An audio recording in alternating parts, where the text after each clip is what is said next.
ईमानदार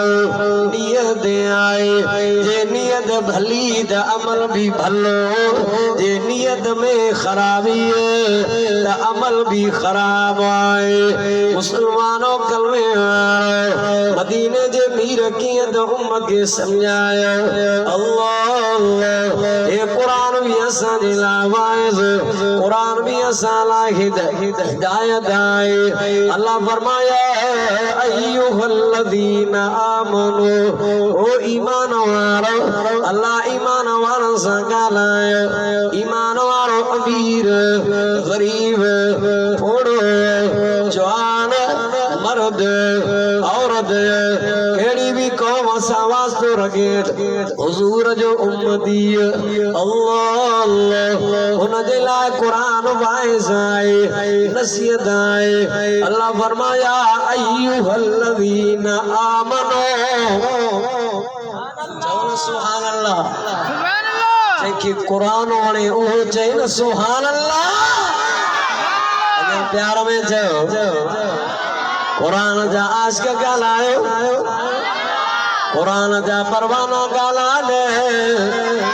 अल्लाह फरमायो ईमान वारन सा मुझो वैदो ईमान वारन सा वापर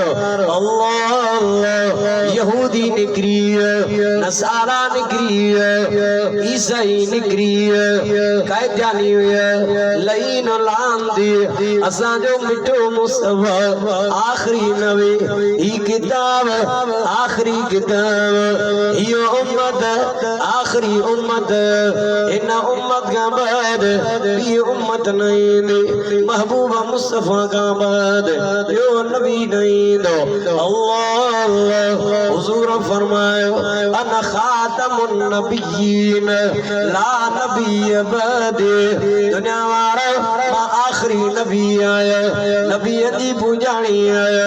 मुखाबाद को नबी नहीं दो हालांकि प्रिय नबी नबूवत जी दज्जाल दावा कंद हुजूर फरमा कूड़ जहन्नमी लांदी ला नबी बादी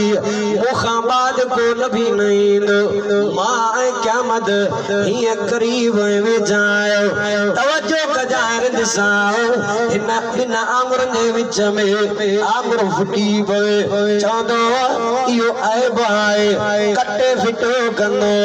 देखो मिठे मुस्तफा जे खिलाफ ज़बान उतलाइन